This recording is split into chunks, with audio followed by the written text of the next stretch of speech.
Chapter 7. Then the men of the city of Kiriath-Jearim went there, and brought the ark of the Lord. They placed it in the house of Abinadab, which was on the hill, and they chose and consecrated his son Eleazar to take care of it. The ark of the covenant stayed in the city of Kiriath-Jearim for a long time, about 20 years. During that time, all the Israelites prayed to the Lord God, asking for help. Samuel said to the people of Israel, "If you really want to return to the Lord with all your heart, then throw away all the foreign gods and the images of the goddess Ashtoreth. Commit yourselves completely to the Lord and worship only him, and he will rescue you from the power of the Philistines." Then the Israelites threw away their various images of Baal and also those of Ashtoreth. They worshipped only the Lord God. So Samuel told all the Israelites to gather in Mizpah, and he promised that there he would pray to the Lord for them. So they all gathered in Mizpah. They drew water and poured it out before the Lord as an offering. They fasted all day and said, "We have sinned against the Lord God." And there in Mizpah Samuel judged and governed the people of Israel. The Philistines heard that the Israelites had gathered in Mizpah. The 5 Philistine rulers came out with their men to attack them. The Israelites heard about it and were afraid, and they said to Samuel, "Don't stop praying to the Lord our God, asking him to rescue us from the power of the Philistines." Then Samuel took a young lamb and offered it completely as a burnt sacrifice to the Lord God. He asked the Lord to help the people of Israel, and the Lord answered his prayer. While Samuel was offering the sacrifice, the Philistines advanced to attack the Israelites. But the Lord struck them with loud thunder, and then they were thrown into complete confusion and fled. The Israelites came out from Mizpah and chased the Philistines as far as Beth-kar, killing them along the way. Then Samuel took a stone, set it up between Mizpah and Shen, and said, "Up to this point the Lord God has helped us," is why he gave it the name Ebenezer. So the Philistines were defeated, and the Lord God did not allow them to invade the land of Israel as long as Samuel lived. All the cities that the Philistines had taken from Ekron to Gath were returned to the people of Israel. In this way, the Israelites got back all their land, and there was also peace between the Israelites and the Amorites. Until the end of his life, Samuel was leader and judge of the people of Israel. Every year he traveled to Bethel, Gilgal, and Mizpah, and in those places he settled the disputes that the people brought to him.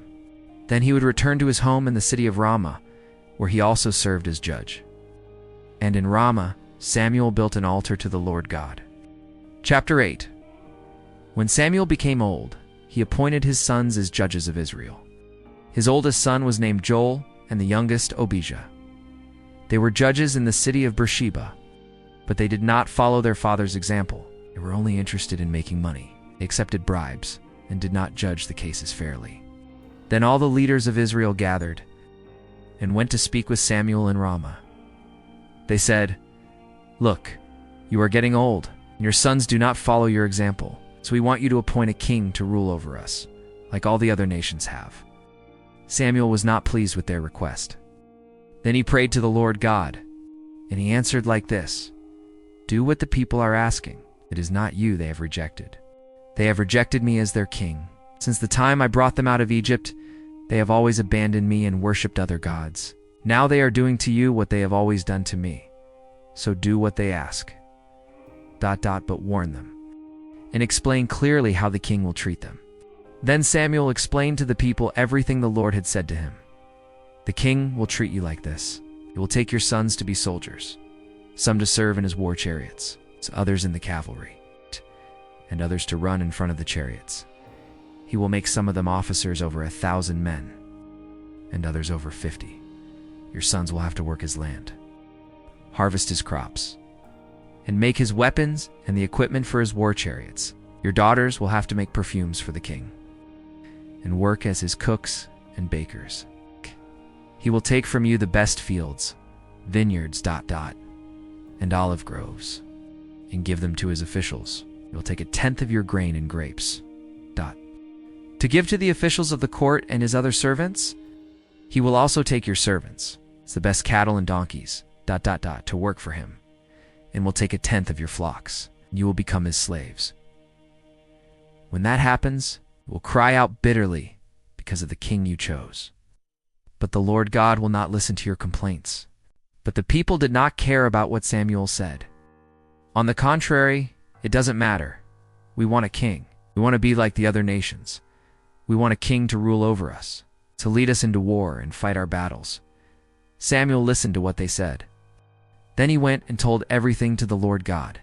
He answered, "Give them a king." Then Samuel told all the men of Israel to go back home. Amen. Chapter 9. There was a man named Kish from the tribe of Benjamin.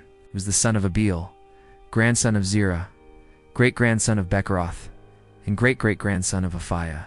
Kish was rich and important. He had a young and handsome son named Saul. There was no one more handsome than him among all the Israelites. Also, he was taller than everyone. When he stood among the people, he stood out from the shoulders up.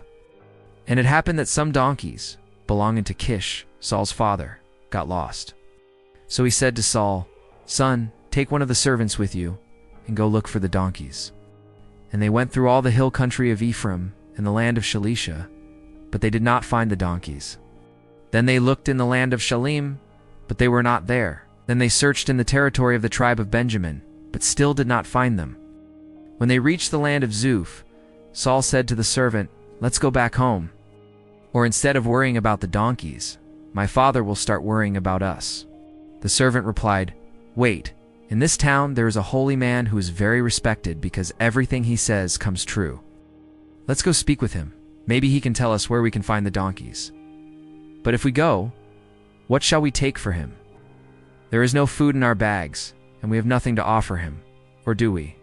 I have a small amount of silver I can give him, so that he tells us where we can find the donkeys." "That's a good idea. Let's go." So they went to the town where the holy man lived. As they were climbing the hill to the city, they met some girls coming out to draw water. They asked, "Is the seer in town?" In the past, when someone wanted to ask something from God, they would say, "Let's go speak with the seer," because at that time, prophets were called seers. "Yes, he is. Look, there he goes, just ahead. Hurry now. He's going into the town because the people will offer a sacrifice today at the altar on the hill. As soon as you enter the city, you'll find him before he goes up to the high place to eat. The people won't begin eating until he arrives, because he must bless the sacrifice first. Only then can the guests eat. Go up now and you'll find him right away." So they went up to the city. As they were entering it, they saw Samuel coming out to go up to the place of worship. A day before Saul arrived, the Lord God had said to Samuel, "Tomorrow, at this time, I will send you a man from the tribe of Benjamin. You will anoint him to be ruler over my people Israel. He will deliver them from the power of the Philistines. I have seen the suffering of my people and heard their cry for help." When Samuel saw Saul, the Lord said to him, "This is the man I spoke to you about. He will govern my people." Saul went up to Samuel near the gate and asked, "Please, where does the seer live?" "I am the seer," Samuel replied. "Go ahead of me to the place of worship. You both will dine with me today. Tomorrow morning I will answer all your questions, and then you can leave. And don't worry about the donkeys that were lost 3 days ago. They have already been found.